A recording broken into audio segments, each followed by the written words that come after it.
네, 안녕하세요. 오늘은 의학용어 외우기 호흡기 개편 5번째 영상입니다. 저번 영상에 이어서 8번째 문제부터 바로 풀어보도록 하겠습니다. 그 다음 8번 문제는 사스의 원인균은 무엇인가? 입니다. 정답은 코로나 바이러스이고요. 그래서 코로나 바이러스는 우리 엄청 익숙하죠? 지금도 심각하게 유행하고 있는 이제 그 질병이 코로나 바이러스인데, 이제 사스의 원인균도 이제 코로나 바이러스입니다. 그래서 여기에 이제 원인균 코로나 바이러스는 지금 우리가 유행하고 있는 코비드 19과는 이제 좀 달라요. 똑같은 코로나 바이러스인데 코로나 바이러스 종류가 이제 다른 거다라고 생각을 해주시면 되고, 이제 이 사스 같은 경우는 우리가 사스로 많이 알고 있는데, 이제 얘도 코로나 바이러스, 이 코비드 19 이전에 이제 유행했던 그 전염병의 하나였죠. 사스도 있었고 뭐 메르스도 있었잖아요. 그래서 사스 같은 경우는 이제 풀어서 쓰면은 이제 이 S가 severe acute respiratory syndrome의 이제 약자여서 SARS 해서 이제 사스라고 불리는 거예요. 그래서 한국어로는 중증 급성 호흡기 증후군이죠. 감염병이고, 그래서 사스의 이제 그 균도, 원인균도 이제 코로나 바이러스인데, 이제 뭐 어떤 변종 코로나 바이러스의 이제 새로운 유형이었던 거죠. 그리고 이제 메르스는 중동 호흡기 증후군인데, 이제 그 M이 미들리스트, 이게 이제 중동이 되는 거고, 이제 호흡기 증후군이니까 똑같이 이 레스피라토리 신드롬인 거죠. 그래서 중동 호흡기 증후군, 이제 메르스도 있었는데 사스보다도 이제 제 기억에는 조금 더 오래 가고 조금 더 심각했던 전염병으로 알고 있습니다. 그래서 이 메르스 이후에 지금 이제 코비드 19이 또 나온 거고요. 그래서 사스라든지 메르스, 이제 지금 유행하고 있는 코로나 바이러스 19도 다 원인균이 코로나 바이러스예요. 근데 똑같은 코로나 바이러스는 아니고 다 이제 새로운 유형의 코로나 바이러스인 거죠. 그래서 이제 새로운 유형으로 인해서 이렇게 질병명이 다 달라지는 건데, 이 코로나 바이러스라는 것 자체는 이제 약간 포유류나 조류류에서 이제 코감기 등의 어떤 호흡기 질환을 일으키는 바이러스로 알려져 있습니다. 그래서 이런 게 이제 약간 변형이 되면서 이러한 새로운 질병들을 만들어내는 거고요. 이제 코비드 19 같은 경우는 이름이 이제 붙은 게 여기서 이제 코로나 바이러스 디지즈인데, 이제 19이 19년도에 중국의 우한에서 처음 발생했다 해서 코비드 19으로 이렇게 이름이 지어졌죠. 그래서 우리는 이 코비드 19이냐 사스나 메르스나 다 똑같진 않고 이제 바이러스의 종류가 코로나 바이러스다라는 것을 알아두시면 되고, 다 새로운 유형의 이제 그 코로나 바이러스로 인해서 생긴 질병이구나라고 알아두시면 될 것 같습니다. 그 다음 9번 문제는 가슴막강 내에 정상 이상으로 고인 액체로 가슴막에서 체액선분이 스며 나오는 삼출 증상이 나타나는 질환을 무엇이라고 하는가입니다. 정답은 pleural effusion, 가슴막 삼출이고요. 그래서 플레우러가 이제 가슴막이고 effusion이 삼출이죠. 그래서 이제 가슴막강 내에 이제 정상 이상으로 이제 많이 액체가 쌓인 것을 이제 얘기를 하는데, 그 말은 이제 정상 이상이니까 가슴막강 내에는 원래 액체가 있는 게 맞아요. 근데 이제 그 액체가 이제 많아졌을 때 이제 플레오럴 에퓨전이라고 하는 거고요. 우리가 이제 가슴막강에 있는 액체, 원래 있던 그 액체는 가슴막액이라고 합니다. 그래서 의학용어로는 플레오럴 플루드라고 하고요. 이제 이 액체가 이제 많아져서 조금 쌓여서 이제 점점 그 체액 성분이 스며 나오는 삼출 증상이 일어나는 게 이제 가슴막 삼출이 되는 거고요. 이제 액체일 수도 있고, 경우에 따라서는 혈액이 섞인 그 액체가 쌓일 수도 있고요. 아니면은 이제 그 고름이 쌓일 수도 있어요. 그래서 이제 흉막강 내에 혈액이 쌓이는 경우는 우리가 의학용어로 헤모소라스라고 하고요. 이제 혈흉이라고 합니다. 그래서 가슴막에는 흉막액이라고도 하고 우리가 가슴막을 흉막이라고도 하거든요. 이제 흉이 가슴이니까. 그래서 헤모소라스는 혈흉이라고 하고, 그리고 만약에 흉막강 내에 고름, 이제 농이 차 있는 거는 의학용어로 뭐라고 하냐면 농이 의학용어로 파이오니까 파이오소락스라고 합니다. 그리고 이제 그 공기가 차는 거는 공기가 이제 그 뉴모소락스가 되는 거고요. 그래서 공기는 이제 뉴모, 기자 해서 이제 기흉이 되는데 이제 흉막강 안에 공기나 어떤 가스가 차는 것을 얘기를 합니다. 그리고 이제 그냥 액체가 차는 거를 우리가 이제 하이드로소락스라고 하고요. 이제 흉수라고 하겠죠? 그러면 수흉이라고도 하는데 이제 흉수라고도 하고, 말 그대로 이제 물이 이제 가슴에 차는 거죠. 그래서 흉수의 하나로 플레우라 에피션, 가슴막 산출이 되는 거고요. 그래서 이제 보통 혈흉 같은 경우는 뭔가 외상을 입었을 때 외부 어떤 충격에 의해서 이제 혈액이 이제 출혈이 생기면서 가슴막강 안에 이제 혈액이 찰 때 혈흉이 생기는 거고, 이제 농염 같은 경우는 어떤 감염에 의해서 가슴막강 내로 이제 고름이 쌓이게 되는 거. 그리고 기흉 같은 경우는 아까도 말했듯이 공기나 가스가 차는 거고요. 흉수는 이제 물이 차는 거다. 그래서 가슴막 삼출이랑 이제 동의어로 보셔도 되는데, 이제 보통 이렇게 물이 차게 되면은 이제 이거를 빼주는 처치를 보통 시행을 하게 됩니다. 그래서 이제 물을 빼주는 그 처치를 흉강천자를 할 수도 있는데, 흉강천자는 이제 가슴막강 천자를 얘기를 하죠. 그래서 의학용어로는 소라센테시스. 그래서 소락스가 이제 그 가슴이었고, 센테시스가 천자라는 뜻인데, 천자라고 하는 거는 이제 바늘 같은 걸로 이제 구멍을 뚫는 것을 얘기를 합니다. 그러면 이제 그 가슴 쪽에 이제 그 구멍을 뚫어서 그 구멍을 통해서 이제 이 안에 고여 있는 액체를 빼내는 거를 이제 소라센테시스라고 하고요. 그리고 아예 이제 관을 이제 연결을 해서 이 관을 통해서 액체를 빼내는 것을 우리가 이제 CTD라고 하는데, 가슴관 배액술이라고 합니다. 그래서 이제 C가 이제 체스트가 되고, T는 튜브, 관을 얘기를 하고요.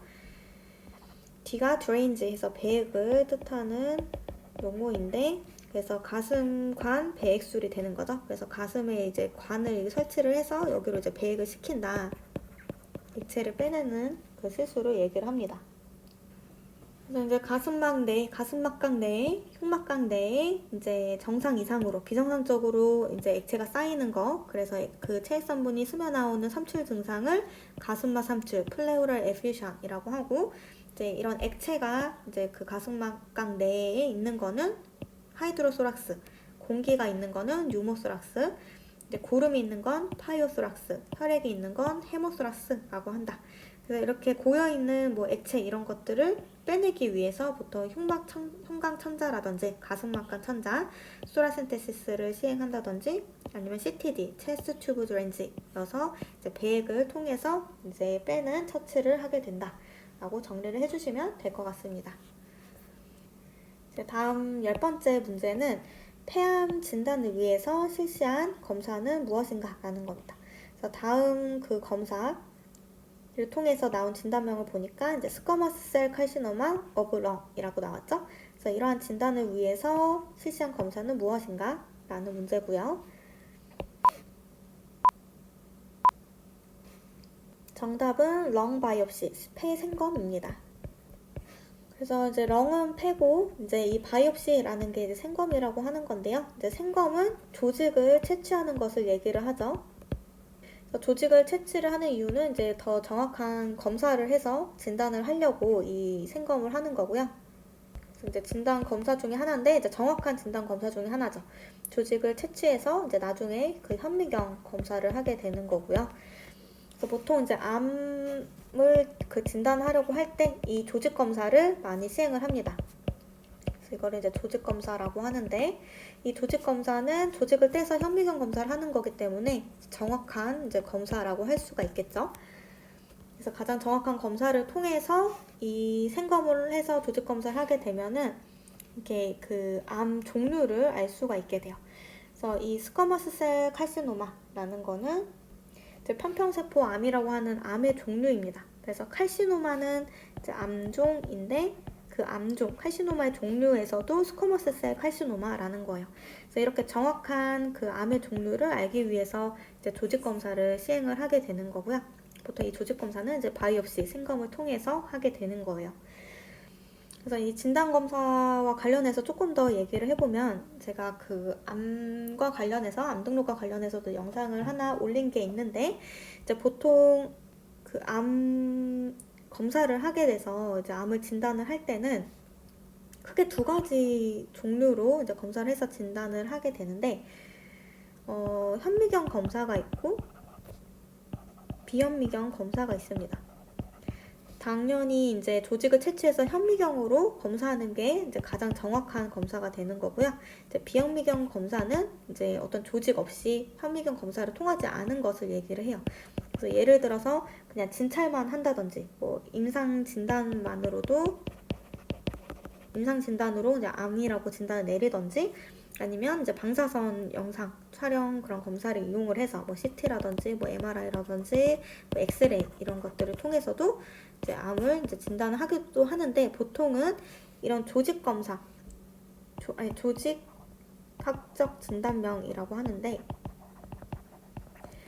이 조직학적 진단명 같이 이렇게 정확한 진단명이 나오려면 이 비현미경 검사로는 이제 좀 알기가 어려워요. 그래서 보통 비현미경 검사로는 이러한 조직학적 진단명을 인정을 하지 않고요. 현미경 검사를 통해서 보통 조직학적 진단명이 이제 내려집니다. 근데 예외적으로 암 등록을 하다 보면은 이제 비현미경 검사를 통해서 나온 그 암 진단도 인정을 해주는 암이 있어요. 그게 종류가 한 22가지 정도 이제 되는데, 이제 표로 정리가 되어 있거든요. 이건 이제 암 등록 시간에 더 배우시면 될 것 같고, 이제 중요한 핵심은 이제 보통 암의 종류를 정확하게 알기 위해서는 현미경 검사를 거치게 되고, 이제 현미경 검사는 보통 조직 검사를 한다. 그래서 조직을 떼서 현미경으로 검사하는 거. 그래서 조직 떼는 거는 이제 생검을 통해서 이제 하게 되고, 그렇기 때문에 지금 이 진단명에 스쿼머스 셀 칼시노마라고 하는 정확한 조직학적 진단명이 나왔다라는 거는 생검을 통해서 진단이 되었겠구나 라고 알 수 있어야 되는 거예요. 그리고 이제 폐암과 관련해서 좀 더 얘기를 해보면, 이제 폐암은 렁 캔서가 되는데, 이렇게 이제 뭐 편평세포암이냐 이런 종류가 있죠. 그래서 대표적으로는 폐암 종류, 이제 소세포암이 있고요. 소세포암은 조직학적 진단명 그 암 종류 의학 용어가 스몰 셀 칼시노마입니다. 그래서 이 소세포암 그 종류의 폐암은 보통 전체 폐암의 한 15에서 20%를 차지를 하는데, 이 암은 비소세포암, 이제 크게 보면은 비소세포암으로 나뉘는데, 소세포암이냐 아니면 소세포가 아닌 거냐 이렇게 일단 나누거든요. 근데 지금 소세포암이 5%에서 20%니까 나머지 이제 80%는 이제 비소세포암이 되는 거고, 이 비소세포암보다 소세포암이 이제 생존율이 더 낮습니다. 더 약간 안 좋은 암이라고 할 수 있죠. 그래서 보통 소세포암에 걸렸다, 폐암 중에서도 소세포암 종류에 걸렸다 그러면 5년 생존율이 한 8% 미만으로 엄청 낮은 것을 알 수가 있고요. 이제 스몰셀 칼시노마 말고 나머지는 이제 비소세포암으로 분류가 되는데, 여기에는 이제 아까 여기 그 문제에 나온 스쿼머스 셀 칼시노마도 있고요. 그래서 얘는 이제 편평세포암이고, 그 다음 이제 선암도 있습니다. 그 선암종은 아데노칼시노마라고 하고요. 그리고 마지막으로 라지셀 칼시노마라는 것도 있습니다. 그리고 이제 라지셀은 대세포 암종이죠. 그래서 이제 편평세포암 같은 경우는 이제 폐 쪽에서도 중심부에 많이 생기는 암으로 알려져 있고, 선암종 아데노칼시노마 같은 경우는 폐의 어떤 모서리 쪽에 이제 많이 생긴다고 합니다. 그리고 대세포암은 폐의 끝부분 많이 생긴다. 이렇게 알려져 있다. 그래서 이제 폐암 런캔서에서도 종류를 조금 더 알아봤고, 크게는 소세포암, 비소세포암으로 나뉘고, 이제 소세포암은 전체 그 런캔서의 20% 정도 차지하고, 나머지는 비소세포암인데, 소세포가 아닌 거잖아요. 그래서 소세포 아닌 종류로는 스쿼머스 셀 카시노마도 있고, 아데노카시노마도 있고, 라지셀 카시노마도 있다. 이렇게 알아주시면 될 것 같고요. 그리고 수술까지만 보면은 보통 암에 걸리면은 수술 치료를 할 수 있으면 하게 되죠. 그래서 이제 폐암에서는 그 폐 수술을 한다 그러면은 폐 절제술을 한다든지, 폐 절제술은 의학용어로 뉴모넥토미라고 하고요. 이제 뉴모넥토미는 폐가 우리가 양쪽에 있는데, 이렇게 양쪽에 있는데 이제 폐를 하나를 뭐 다 이렇게 절제하면 뉴모넥토미가 되는 거고, 이제 로벡토미라는 것도 있어요. 로벡토미는 이제 폐 옆을 절제를 하는 거죠. 그래서 폐는 이렇게 옆으로 이렇게 나눌 수가 있는데, 이제 오른쪽 같은 경우는 3개의 옆으로 이루어져 있다 그랬고, 이제 왼쪽 같은 경우는 2개의 옆으로 이루어져 있다 그랬어요. 근데 만약에 이제 오른쪽에 여기 밑부분, 지금 우리 폐를 그 약어로 쓰면은 라이트 로월 럽 해서 이제 알렐레 부위에 이제 암이 있다, 여기 조그맣게만 있다 그러면 여기만 잘라내면 되잖아요. 전체를 안 잘라내도 되니까 이제 그때는 이제 로벡토미를 하게 되는 거고요. 그리고 이제 전체 말고 한 2개 정도, 옆 2개 정도를 이제 절제하는 거를 또 추가적으로 바이로벡토미라고도 합니다. 이옆 절제술 뭐냐 추가로 알아주세요. 바이로벡토미. 그래서 로벡토미가 이제 폐엽인데 바이니까 2개를 절제를 하는 거죠. 그래서 폐엽에서 2개 절제하는 거는 오른쪽에서만, 이 맨 위쪽은 RUL이고 중간은 RML이죠. 그래서 RUL이랑 RML을 제거할 건지, 아니면 RML이랑 RLL을 제거할 건지, 이렇게 이제 이엽 절제술 종류를 더 이제 나눠 볼 수도 있습니다. 그래서 이제 폐암과 관련해서 이제 뭐 여러 가지 조금 더 나아가서 조금 뭐 종류라든지 수술까지 조금 더 살펴봤습니다. 네, 그 다음 11번째 문제는 스파이로미터, 폐 활량계를 이용하여 실시하는 검사를 무엇이라고 하는가입니다. 정답은 Pulmonary Function Test, 폐 기능 검사이고요. 그래서 말 그대로 폐의 기능, 펑션이 기능이죠. 기능을 검사를 하는 그 기계가 이제 스파이로미터라고 하는 폐 활량계를 이제 이용을 해서 폐 기능 검사를 할 수 있다는 거예요. 폐 기능 검사는 우리 그 차트에서 보통 PFT 이렇게 약어로도 많이 쓰고요. 이제 폐 활량계는 아마 뭐 그림은 봤을 수도 있는데, 이렇게 유리관 안에 이제 공이 이렇게 들어 있어서 이제 얘를 이제 그 입으로 불게끔 되어 있어요. 그래서 공기 이렇게 입을 불면 얘가 공이 이렇게 위로 올라간다든지 이런 것을 이제 측정하는 게 이제 폐 활량계가 되고, 이제 폐 활량계를 그 검사를 하는 이유는 폐의 기능을 검사하기 위한 거다라고 이제 정리해 주시면 될 것 같습니다. 그 다음 12번째 마지막 문제는 포도당 유사물질인 F18FDG를 정맥 주사해서 암과 같이 포도당 대사가 항진된 부위에 많이 흡수되는 정도를 알기 위한 영상 검사를 무엇이라고 하는가입니다. 정답은 PET라고 하는 이제 PET 검사죠. 그래서 양전자 단층 촬영 검사이고, 그래서 이 PET 검사는 이제 이 그 물질을 주입을 해서, 물질을 이제 정맥 주사를 해서 이제 그 물질이 암과 같이 뭔가 포도당의 대사가 항진된 부위에 이제 모여가지고 이제 흡수될 수 있도록 하는 검사예요. 그래서 이 PET 검사를 하고 나면은 그 흡수량 수치를 확인을 할 수가 있는데, 표준 흡수량, 그거를 이제 SUV 수치라고 하고, 이 SUV 수치가 이제 기준이 3.0여서 3.0 이상이다 그러면 이제 이쪽으로 많이 흡수가 됐다라는 거는 암이 있으면은 포도당 대사가 이제 항진이 되니까 이제 암을 의심을 해볼 수가 있다는 거죠. 그래서 어떤 병을 의심을 해볼 수 있는 거고, 만약에 SUV 수치가 3.0 이하다 그러면은 그냥 괜찮겠구나 라고 생각을 할 수가 있는 거예요. 그래서 이러한 그 검사를 우리가 이제 PET 검사, 양전자 단층 촬영 검사라고 한다. 이렇게 정리를 해주시면 될 것 같습니다. 그래서 오늘은 조금 길었는데 여기까지 해서 폐와 관련한 의학용어는 이 영상으로 마치도록 하고요. 다음 영상에서는 이제 신경계 쪽 의학용어를 한번 외워보도록 하겠습니다. 오늘도 영상 봐주셔서 감사드리고 다음 영상으로 또 찾아뵙도록 하겠습니다. 감사합니다.